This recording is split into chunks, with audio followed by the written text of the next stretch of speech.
Hello friends. स्वागत है आपका फिर से आपके अपने channel A to Z job vacancies में। होपफुली आपकी अल्टी की प्रिपरेशन अच्छी चल रही होगी और आप लोग जो है अपना सिलेबस प्रिपेयर कर रहे होंगे। अभी तक मैंने उत्तराखंड एलटी टीचिंग एप्टीट्यूड में आपको 2 यूनिट कंप्लीट करा चुकी हैं। यूनिट थर्ड और यूनिट फिफ्थ। जो आपकी सबसे बड़ी यूनिट थी, यूनिट थर्ड और यूनिट फोर्थ, वो दोनों आपकी खत्म हो चुकी है, जिसमें कम से कम हमने 28 28 27 क्लासेस एक एक यूनिट के लिए दी थी। तो वहां से आप वीडियोस को एक्सेस कर सकते हैं, क्लासेस को देख सकते हैं। बहुत सारी चीजें आपको नहीं मिलेंगी इस क्लासेस में। आज मैं शुरू करने वाला हूँ आपके लिए उत्तराखंड एलटी टीचिंग एप्टीट्यूड के यूनिट फोर्थ की क्लासेस। और जो यूनिट फोर है, यूनिट सेकंड है और यूनिट फर्स्ट है, कोशिश करेंगे कि ये भी हम कंप्लीट करें, क्योंकि ये छोटी छोटी यूनिट्स हैं तो जल्दी जल्दी कंप्लीट हो जाएंगी। उसके लिए आज हमारी क्लास फर्स्ट रहने वाली है। और फर्स्ट क्लास में आज हम डिस्कस करेंगे विशिष्ट बालक और इनकी शिक्षा के बारे में, विशिष्ट बालक का अर्थ, परिभाषा और विशिष्ट बालक के प्रकार के बारे में। तो आपका जो ये यूनिट है, इसमें जो विशिष्ट बालक की कैटेगरीज होती हैं, जैसे आपके पास है प्रतिभाशाली बालक, गिफ्टेड चाइल्ड, फिर आए मंदबुद्धि बालक, या सारी चीजें जो है बैकवर्ड क्लास के छात्र, तो ये सारी चीजें कहाँ से रिलेटेड है? विशिष्ट बालक से रिलेटेड है। तो आज की क्लास आपके लिए विशिष्ट बालक की रहेगी। और कल से फिर हम गिफ्टेड चाइल्ड पे जाएंगे और तब उसी तरह से इस यूनिट को भी कंप्लीट करने की तरफ जाएंगे। एक सिस्टमेटिक स्टडी हमेशा एक सक्सेसफुल स्टडी होती है, इसका ध्यान रखिएगा। तो अगर आप चैनल पे नए हैं तो चैनल को सब्सक्राइब जरूर कर लीजिए। और आपके लिए मैं एमसीक्यू सीरीज कंटिन्यू रहेगी, तो वहां से आप अपने प्रिपरेशन को चेक भी कर सकते हैं। ऐसे एमसीक्यू मैं लेके आता हूँ जो आपके लिए डिफिकल्ट हो सकते हैं, यानी थोड़ा सा इम्पोर्टेंट और थोड़ा सा हाई लेवल थिंकिंग वाले। देखिए, जो नॉर्मल एमसीक्यू है उसका जवाब हर कोई दे देता है, लेकिन ऐसे एमसीक्यू पढ़ने चाहिए जो थोड़ा सा लेवल अप हो, क्योंकि क्वेश्चन इजी आएंगे तो सबके लिए तो सब भी कर लेंगे। थोड़ा सा क्वेश्चंस का लेवल ऊपर होना बहुत जरूरी है। तो चलिए बढ़ते हैं आज की क्लास की तरफ। और सबसे पहले डिस्कस करते हैं कि विशिष्ट बालक क्या होता है। तो देखिए, जो विशिष्ट बालक है इसकी मीनिंग क्या होती है। प्रत्येक बालक अपने आप में विशिष्ट होता है। फिर भी जब आप विशिष्ट बालक शब्द से मुखातिब होते हैं तो यह स्पष्ट होता है कि ऐसे बालक जो बालकों के सामान्य समूह से अलग कुछ विशिष्टता रखते हो, उसके बारे में बात की जा रही है। यानी विशिष्ट बालक का अर्थ होता है कि सामान्य समूह से कुछ अलग पहचान बनाना। अब देखिए, वो पहचान आपकी सोचने सोचने की विशेषता अलग हो सकती है, आपकी समझने की विशेषता में अलग हो सकते हैं, समायोजन करने के लिए अलग हो सकते हैं। तो इसमें विभिन्न श्रेणी के बालक आते हैं।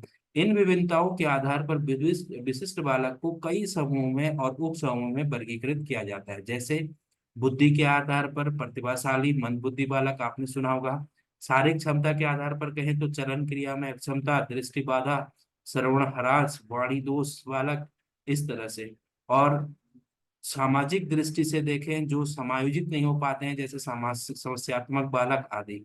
तो इस तरह से समझ, जो आपका विशिष्ट बालक है इसका सामान्य अर्थ होता है कि सामान्य बालकों से अलग गुण रखने वाले बालक, उन्हें क्या कहते हैं? विशिष्ट बालक कहते हैं। अब वो किसमें अलग हैं? बुद्धि में अलग हैं। तो कुछ लोग पढ़ने में बहुत अच्छे होते हैं तो प्रतिभाशाली, और पढ़ने में कम हो गए तो मंद बुद्धि बालक। अगर वो शारीरिक क्षमता में अलग है, देखिए नॉर्मल बंदे की हाइट जो है, या जो सुन सकता है, जो नहीं सुन सकते हैं, जो बिल्कुल ही कान से खत्म खत्म है जिनके कान, तो इस तरह से उनको कहते हैं श्रवण बाधित बालक। जो देख नहीं पा रहे हैं, दृष्टि बाधित, वो क्या है? सामान्य कैटेगरी से डिफरेंट है, तो उन्हें कहते हैं विशिष्ट बालक। तो इनको जो है कैटेगरी में डिवाइड किया जाता है। और इसलिए जो विशिष्ट प्रकार की, इनके लिए शैक्षिक और मनोवैज्ञानिक और सामाजिक व्यवस्थाओं की आवश्यकता होती है। जितने भी विशिष्ट बालक की कैटेगरी है, उनके लिए शैक्षिक, मनोवैज्ञानिक और सामाजिक व्यवस्थाओं की अलग से जरूरत होती है, विशिष्ट जरूरत होती है। देखिए, अगर आप एक प्रतिभाशाली बालक भी लेते हैं जो पढ़ने में बहुत अच्छा है, तो उसके लिए भी क्या है? अलग से हमें एजुकेशन का सिस्टम बनाना पड़ेगा, क्योंकि वो सामान्य क्लास की तरह नहीं पढ़ पाता है। तो उसी के लिए आप समावेशी शिक्षा भी देखते हैं कि सबको साथ लेके चलना। तो ये सारा चीज इसी यूनिट में डिस्कस होना है। तो आपको होपफुली विशिष्ट बालक पता चल गया होगा कि जो सामान्य बालकों से अलग गुण रखने वाला होता है, चाहे वो शारीरिक गुण हो, चाहे वो मानसिक गुण हो, बौद्धिक गुण हो, सामाजिक गुण हो, तो इन्हें कहते हैं विशिष्ट बालक। अब विशिष्ट बालक की कुछ परिभाषाएं हैं। क्रुक सेंक की बहुत फेमस परिभाषा है विशिष्ट बालक के लिए। उन्होंने कहा विशिष्ट बालक वह है जो बौद्धिक, शारीरिक, सामाजिक और संवेगात्मक दृष्टि से सामान्य समझे जाने वाली वृद्धि तथा विकास से इतना भिन्न हो कि वह नियमित विद्यालय कार्यक्रम से पूर्ण लाभ नहीं उठा सकता है। विशिष्ट कक्षा और पूरक कक्षा और सेवा चाहता है। यानी क्रुइक्सैंक के अनुसार ऐसा बालक जो बौद्धिक, शारीरिक, सामाजिक और संवेगात्मक दृष्टि से समझे जाने वाली बुद्धि, वृद्धि और विकास से भिन्न है, उसके लिए नियमित विद्यालय पूर्ण लाभ नहीं उठा पाएगा। वो उसके लिए विशिष्ट कक्षा, पूरक शिक्षण या सेवा की डिमांड होनी चाहिए। तो ये परिभाषा है क्रुइक्सैंक की। परिभाषाएं जरूर आती है एग्जाम में, ध्यान रखिएगा। डन के अनुसार विशिष्ट बालक वह है जो बौद्धिक, शारीरिक, सामाजिक और मनोवैज्ञानिक विशेषताओं में इतना भिन्न है कि बहुसंख्यक बालकों के लिए बनाया गया विद्यालय कार्यक्रम उनको सर्वांगीण समायोजन एवं अनुकूलतम विकास के अवसर उपलब्ध नहीं करा पाता है। इसलिए अपनी योग्यताओं के अनुरूप उपलब्धि प्राप्त कर सकने के लिए वे विशिष्ट शिक्षण, कुछ स्थितियों में विशेष सहायक सेवाएं अथवा दोनों चाहते हैं। तो ये डन की परिभाषा है। देखिए परिभाषा तो आपको ऐसे ही याद रखनी पड़ेगी। अगर आप ऐसे याद नहीं रख पा रहे हैं तो मैंने आपको कहा था कि कुछ कुछ वर्ड याद रखिए कि इसकी परिभाषा में ये वर्ड यूज हुए थे, तो याद रहेगा।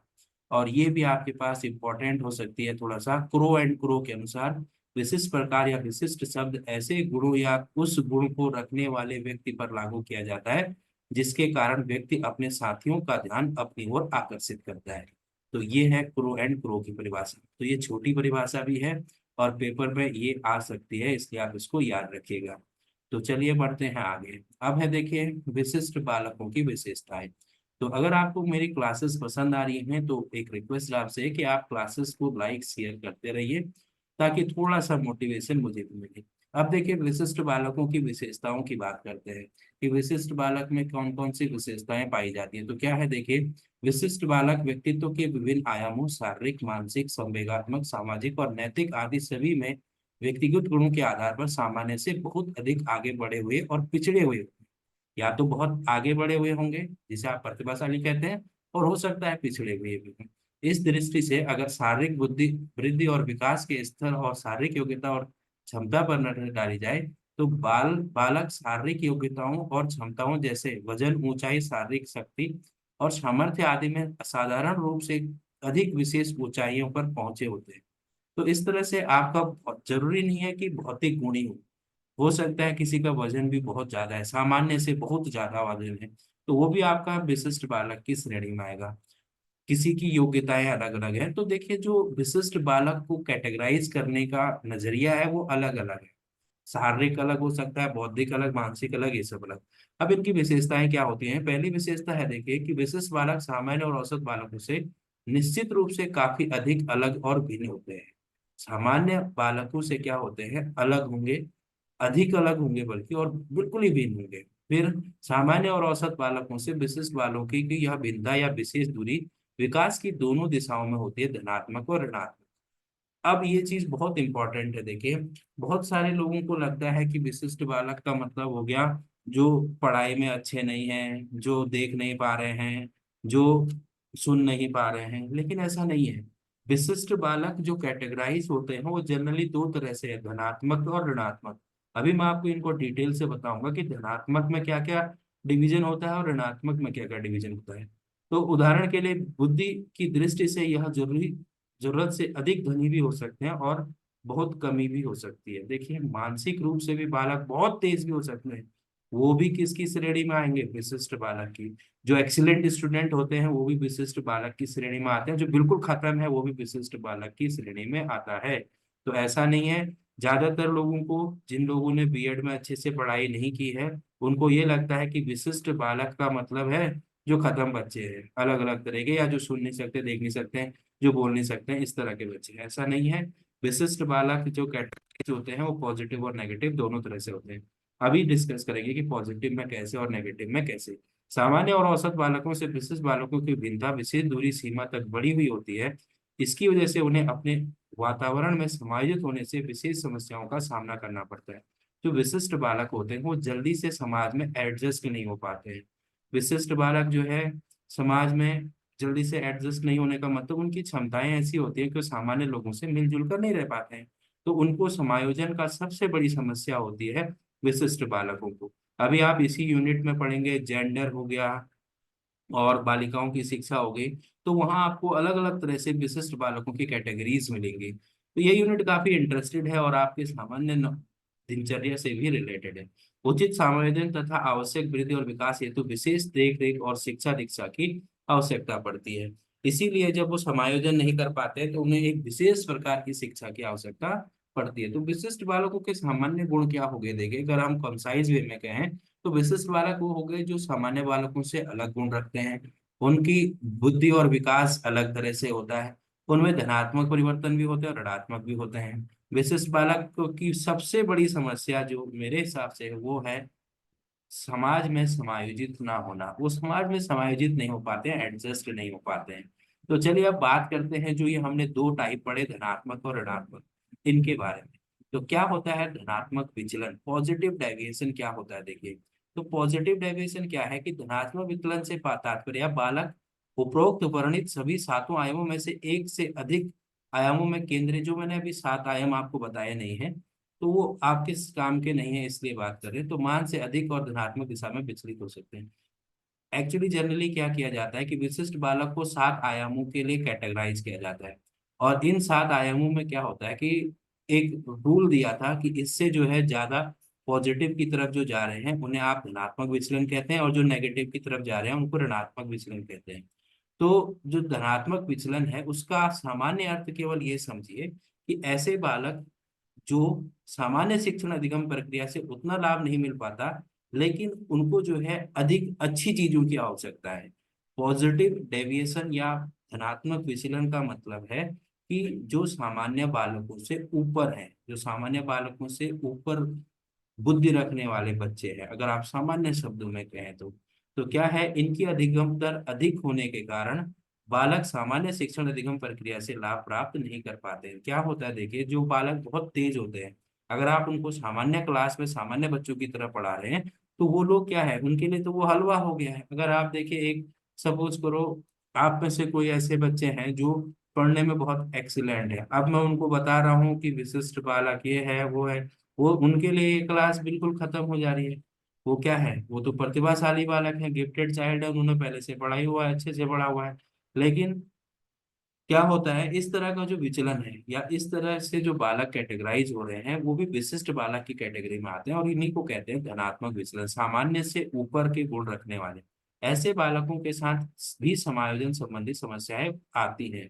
अब ऐसा नहीं है कि देखिए धनात्मक विचलन या मतलब प्रतिभाशाली बालक के लिए जो है आपके पास क्या नहीं आएगी, समायोजन की समस्या नहीं आएगी। समायोजन की समस्या सारे विशिष्ट बालकों के लिए होती है। ऐसे बालकों की अपनी विशिष्टता के क्षेत्र में उपलब्धि अधिक होने के कारण कभी कभी आत्मसम्मान की अधिकता पाई जाती है। ऐसे बालकों की श्रेणी में मुख्यतः निम्न प्रकार के बालक आते हैं। तो जो पॉजिटिव वाले होते हैं वो जनरली दो ही टाइप के होते हैं, गिफ्टेड और क्रिएटिव। देखिए इसका मैं अभी भी आपको बता दूं कि बहुत सारे लोग इसकी अदर कैटेगरी भी बना दे रहे होंगे, तो ऐसा कोई दिक्कत नहीं है। पॉजिटिव डेविएशन में अलग अलग कैटेगरीज बन सकती है, लेकिन सामान्य रूप से केवल दो ही कैटेगरी, दो ही तरह के बालक आएंगे पॉजिटिव डेविएशन में, प्रतिभावान बालक और सृजनशील बालक, गिफ्टेड चाइल्ड और क्रिएटिव चाइल्ड। तो अब आपके पास जो ये चाइल्ड है, गिफ्टेड चाइल्ड है, इसकी एजुकेशन वगैरह के बारे में भी जो हमारी अगली क्लास होगी उसमें हम डिस्कस करेंगे। तो ये है आपके पास फिलहाल पॉजिटिव डेविएशन वाले। अब बात करते हैं नेगेटिव डेविएशन वाले। जो सात आयाम दिए अभी मैंने आपको बताया कि जो प्रतिभाशाली बालक हैं उनको जो है विशिष्ट बालक जो है उनको कैटेगराइज करने के लिए एक सात आयाम का श्रृंखला बनाई गई थी। इस श्रृंखला में जो नेगेटिव डेविएशन दिखाते हैं, जो ऋणात्मकता की तरफ होते हैं, उन्हें कहते हैं नेगेटिव विचलन या नेगेटिव डेविएशन। अब इनका मान जो है ऋणात्मक दिशा में विचलित हो रहा है। बालक के अनुरूप इनका क्या होता है, क्या गुण होते हैं, क्या लक्षण है इनके, तो सामाजिक सामूहिक विकास बाधित हो जाए और बालक का प्रदर्शन सामान्य से कम हो जाए। देखिए जो आपका पॉजिटिव डेविएशन में आने वाली कैटेगरी थी उसमें क्या हो रहा था कि बालक का प्रदर्शन सामान्य से उच्च रह रहा था, अब यहाँ पे क्या होगा, सामान्य से कम होगा। ऐसे बालकों को भी शिक्षण अधिगम में उतना लाभ नहीं मिल पाता है। इनके शिक्षण अधिगम हेतु विशेष कार्यक्रमों की आवश्यकता होती है। इनके लिए भी विशेष कार्यक्रम चलाए जाते हैं, और ऐसे बालकों के साथ भी समायोजन संबंधी समस्या आती है। अब क्या होता है, ऐसे बालकों के शिक्षण अधिगम हेतु विशिष्ट कार्यक्रमों की आवश्यकता होती है। आजकल सभी बच्चों को एक साथ शिक्षा प्रदान करने का प्रतिमान प्रचलन चले आ रहा है, जिसमें समावेशी शिक्षा के नाम से जाना जाता है। इस शिक्षा व्यवस्था में बालक की क्षति को सहायक तंत्रों और प्रविधियों की सहायता से समाप्त कर दी जाती हैं और कम कर दी जाती हैं, जिससे बालक कक्षा व्यवस्था में लाभान्वित होता है। ऐसे बालकों की श्रेणी में मुख्यतः निम्न प्रकार के बालक आते हैं। तो फिर से क्या है देखिए, जो मैंने पहले भी कहा कि समावेशी शिक्षा जो इस यूनिट का भी एक टॉपिक है, उसके अंतर्गत जो है बालकों को आज की डेट में सभी बालकों को एक साथ शिक्षा देने का प्रचलन है।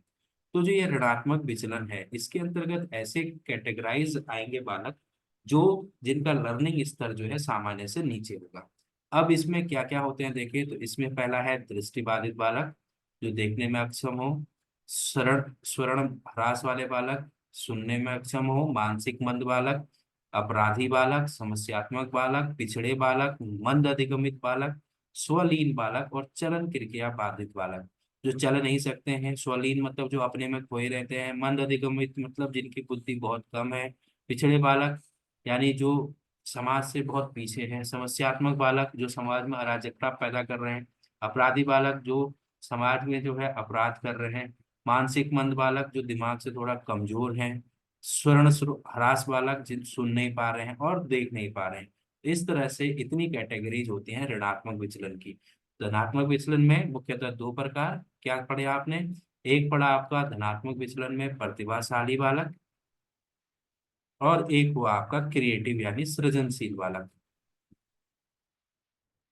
उसके साथ साथ यहाँ जो नेगेटिव विचलन थे, इसमें आपने पढ़ा दृष्टिबाधित, श्रवणह्रास, मानसिक, अपराधी, समस्यात्मक, पिछड़े बालक, मंद अधिगमित बालक, स्वलीन बालक और चलन क्रिया में बाधित बालक। अब बात करते हैं दो मुख्य जो आपके पास कैटेगराइजेशन है। तो देखिए, विशिष्ट बालक से आपको बहुत ज्यादा नहीं पढ़ना है, जितना मैं पढ़ा रहा हूँ ये बहुत सफिशियंट है। तो मनोवैज्ञानिकों ने विशिष्ट बालक या असाधारण बालकों की कई प्रकार बताए। ये जो इम्पोर्टेंट कैटेगराइजेशन है हैवार्ड और ऑर्लेस्की ने दिया था। जो हैवार्ड और ऑर्लेस्की ने 1980 में जो है विशिष्ट बालकों को निम्न प्रकार से बांटा था। पहला, प्रतिभाशाली या प्रवीण बालक। दूसरा, मानसिक मंद बालक। तीसरा, अधिगम असमर्थ बालक। चौथा, व्यवहार रोगों से ग्रसित बालक। पांचवा, संचार रोगों जैसे भाषा दोष से ग्रसित बालक। छठा, श्रव्य दोष से ग्रसित बालक। सातवां, दृष्टि दोष से। आठवां, शारीरिक और अन्य स्वास्थ्य क्षति से ग्रसित बालक। और नौवां, गंभीर और बहुविकलांगता से ग्रसित बालक।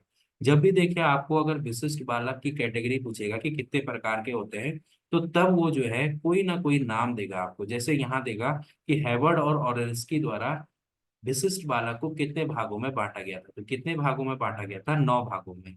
इस तरह से प्रश्न बनाएगा। तो ये 9 भाग क्या थे? प्रतिभाशाली और प्रवीण बालक, मानसिक मंद बालक, अधिगम असमर्थ बालक, व्यवहार रोगों से ग्रसित बालक, संचार रोगों से भाषा दोष से ग्रसित बालक, श्रव्य दोष ग्रसित बालक, दृश्य दोष दृष्टि दोष ग्रसित बालक, शारीरिक और अन्य स्वास्थ्य क्षति से ग्रसित बालक और गंभीर और बहुविकलांगता से ग्रसित बालक। अब ऐसे ही एक जो प्रकारों का विवरण दिया था, विशिष्ट बालकों के प्रकार बताए थे, वो 6 भागों में विशिष्ट बालक को बांटा था रेले और लेविस ने। तो ये दो आप याद रखिए, इससे बाहर आपके पास नहीं आएगा। तो 6 प्रकार क्या थे रेले और लेविस के अनुसार? प्रतिभाशाली बालक, मानसिक मंद बालक, अधिगम असमर्थ बालक, मानसिक रूप से ग्रसित बालक, शारीरिक रूप से विकलांग बालक और छठा था बहुविकलांगता से ग्रसित बालक। तो ये 6 प्रकार बताए थे रेले और लेविस ने। प्रतिभाशाली, मानसिक मंद बालक, अधिगम असमर्थ बालक, मानसिक रूप से ग्रसित बालक, शारीरिक रूप से विकलांग बालक और बहुविकलांगता से ग्रसित बालक। तो ये 6 प्रकार बताए विशिष्ट बालक के किसने? रेड्डी और लेविस ने।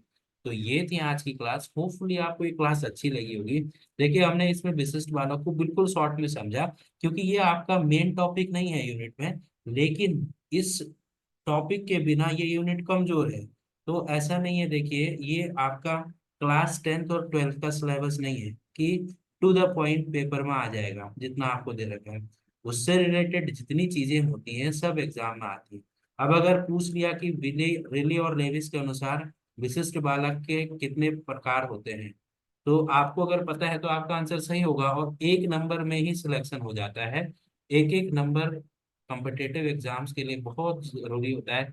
अगर आप पिछली बार की कट ऑफ भी देखेंगे तो हर सब्जेक्ट में कट ऑफ 0.25, 0.55, और बल्कि ऐसा भी है कि अगर किसी बच्चे के सपोज करो 57.5 है और दूसरे के भी 57.5 है, तो ऊपर वाले का सिलेक्शन हो गया, नीचे वाला रह गया। तो इस तरह से क्या है, कंपटीशन बहुत टफ होता है, इसलिए आपको हर एक चीज को ग्रैब कर देना चाहिए और जितना हो सके पढ़ाई कीजिए।